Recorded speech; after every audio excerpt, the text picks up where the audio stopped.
commemorate him. So this was James Stanford's idea, was the Cantor Art Center, which ended up holding a lot of their son's art collections that he had collected during their family travels. But it wasn't quite enough, and so they ended up founding this university in honor of their son. So the art museum came first, though. Yeah, so the idea for the museum came Is that first. right? Oh, the idea or the actual museum was built and operated first? The idea.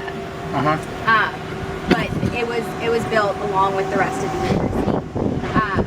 And this was originally built on the Stanford's PALO farm. So that's why sometimes you'll hear Stanford colloquially referred to as the farm. And that was because this was the Stanford's huge farmland. It's a stock farm. It was like they had, so they still have the Stanford Red Barns. They had, but it was even bigger, like stables and kind of like ranch style, but like cows, pigs, like so stereotypical.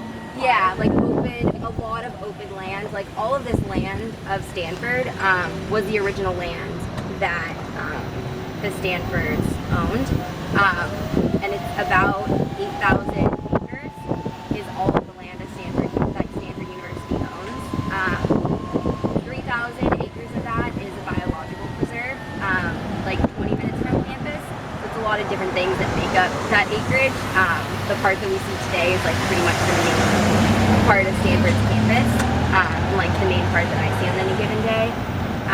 So like here's, and everything's pretty centrally located, like everything's really close to each other. Like the med school is right here on campus. It's not like it's an extension, like off and on an extension campus.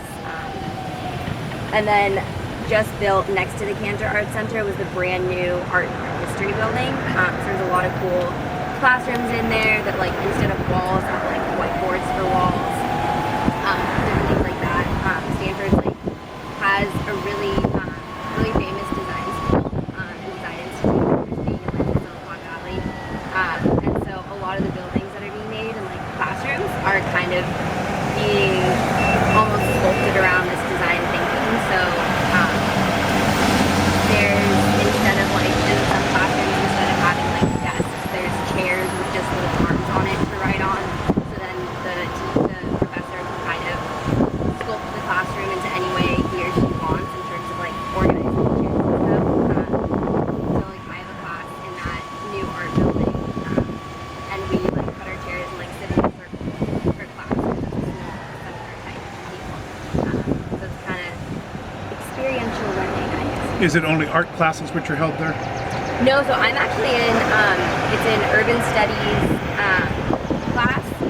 It's on social entrepreneurship, and that class is held there.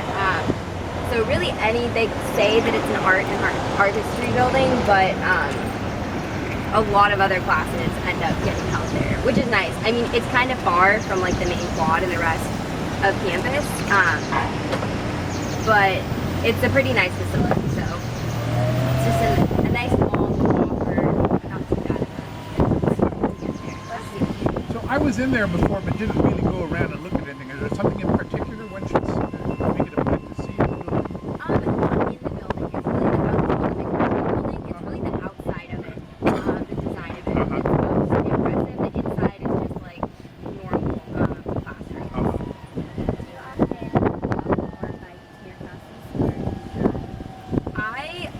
So people don't really, there's no point in driving just because you can't drive through like any of this part of campus.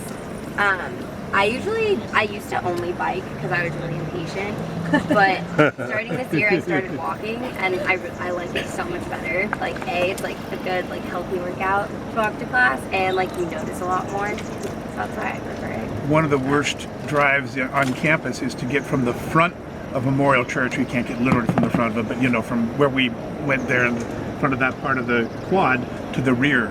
You walk or bike, whatever, it's a few hundred yards at the most. You drive, it's 2.5 miles or 3 miles. It takes forever. Oh yeah, it takes way longer to drive around campus because like all of this you can't drive inside of.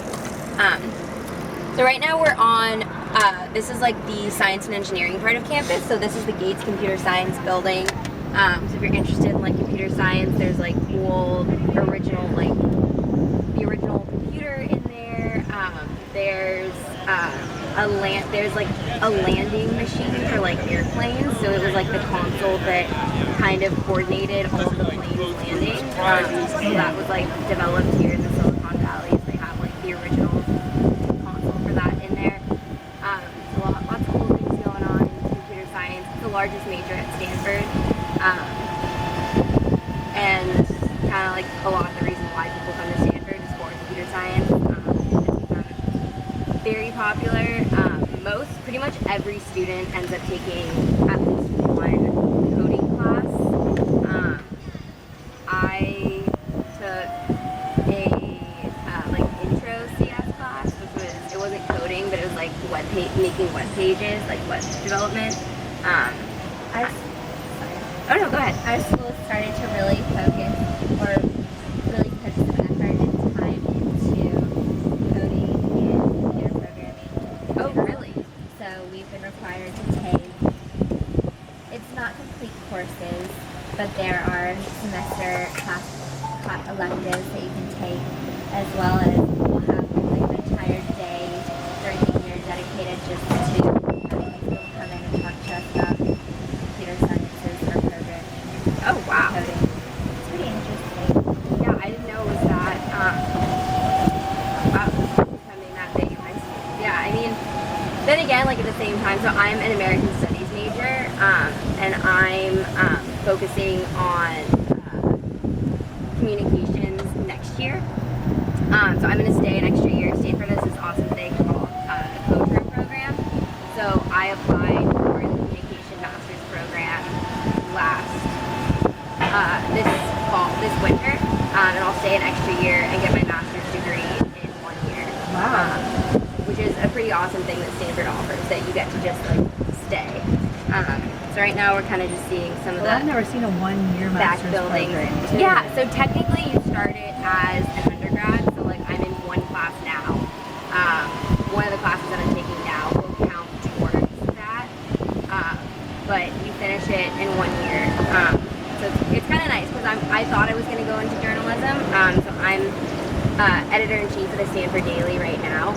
You're the editor? Mm-hmm. All right. Aha. I'm For going to one keep this more in mind week. when I read the paper. Yes, I yeah. know who to complain to. Yep, you know who to complain to. For one more week, we switched leadership at the end of this week. So I had my last editors meeting last night.